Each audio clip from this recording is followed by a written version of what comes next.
Hello everyone, this is Faisal Sabah and today we'll be talking about the multi-cycle processor data path VHDL implementation for ECE3056. We'll talk about how the finite state machine is implemented in VHDL and how the dispatch tables are being utilized.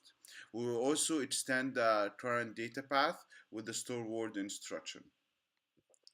So if we look at the multi-cycle code, VHDL code, we see that just like the single cycle model, we have the IRAM, which is the instruction RAM, we have the DRAM, which is the data RAM, but we also have an additional IRAM.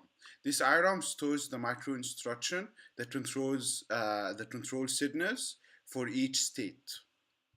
So if we go down here and we see where it's actually being read, we use the next micro instruction index to index the IRAM to that micro instruction. And then this micro instruction is used to set all of these control signals. The next micro instruction index is actually calculated with this MUX. And this actually correlates directly with, if we go down here, correlates directly with this specific MUX over here. So based on the address control signal, we will choose a different input or a different different input from the states.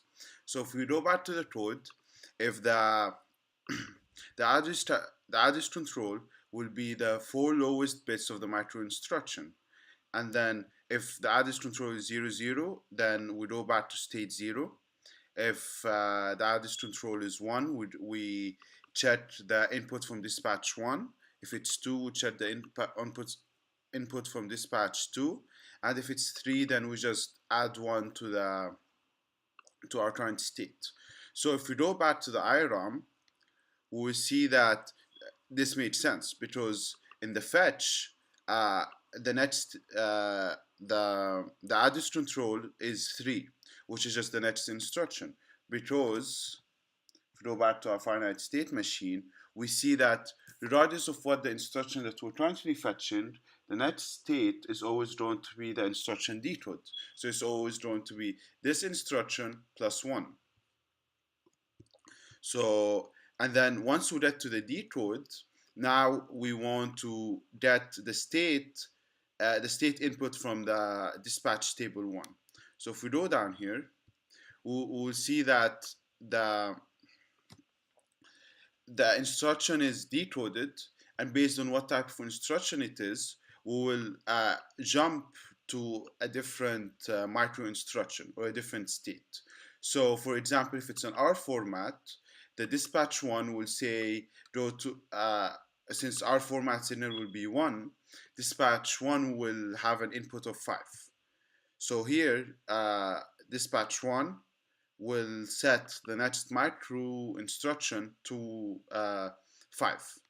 So if we go back up here, we see that the R format execution, which is the first state for an R format instruction, is actually the 5th index, 0, 1, 2, 3, 4, and 5. We can also see the same thing if it's a load word, for example. So here we're going to see that the memory, after calculating the memory address, this instruction says 2. And if we do down here, 2 is the dispatch 2 table, which for now only has the load word. However, we'll extend this to be able to support store word instructions. So since we have this basic understanding of how the finite state machine is implemented, next we'll try to implement or extend this model to support the store word instruction. So the first thing we need to do is figure out the states that we need to add for the store word instruction. And if we go to the multi-cycle data path slides, we will see that it already highlights the states required for the store word instruction. So of course we need to fetch, we need to decode, and then we need to compute the address, and then we'll need to do a memory access or a memory write. and we can utilize the fact that our model already supports the load word instruction. So all we need to do is add the micro instruction for state 5.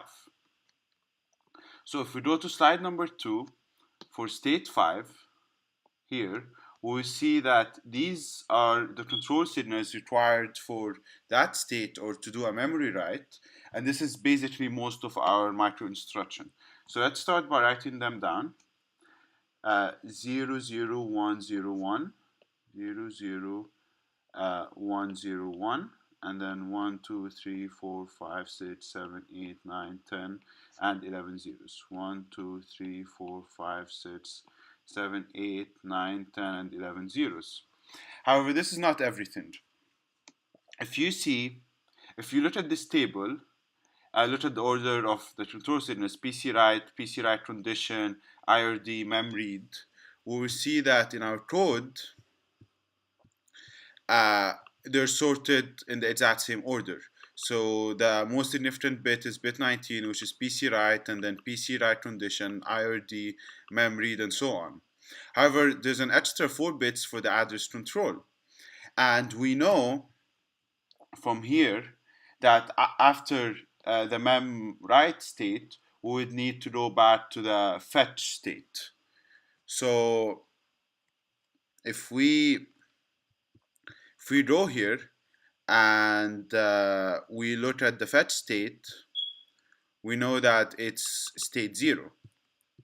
And to get to state 0, we need the lowest 4 bits or the address controller to be 0. So let's do that.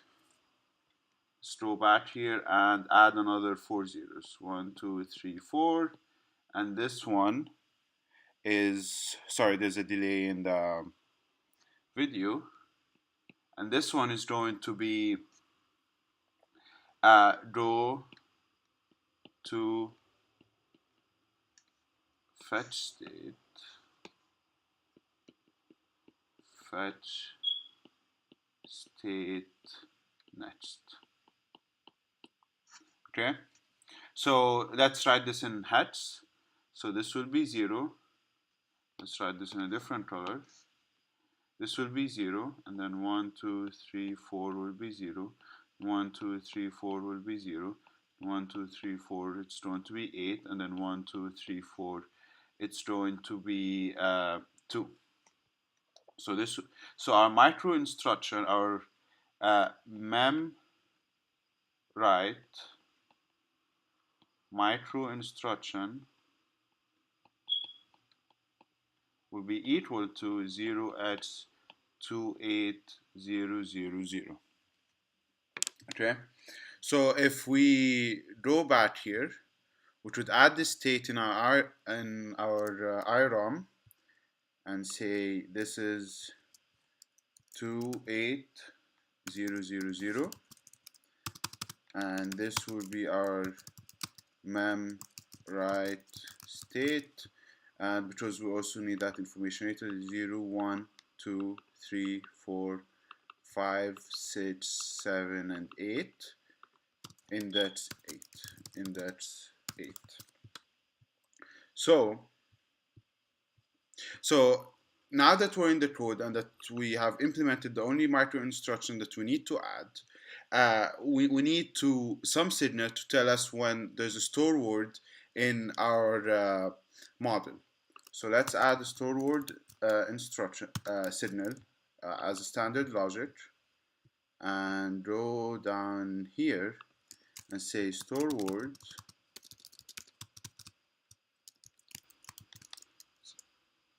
assigned 1 when instruction 31 down to 26 is equal to 101101, else it's going to be 0. So we can use this signal to add to the dispatch one that it's going to be 2 when store word is equal to 1, else, And the reason why it's 2 is because the first state for both load word and store word are the same.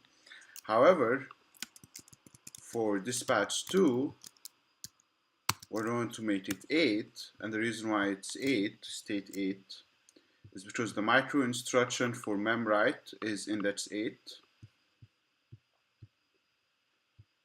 8 when store word is equal to 1, else 0.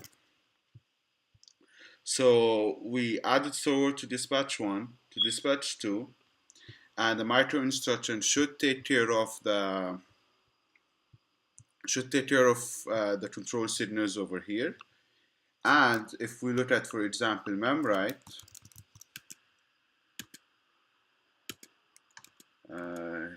here we already have the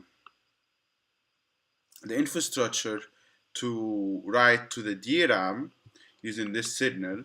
So basically you don't have to worry about everything else, and this should be the only modifications that we're going to do in the code.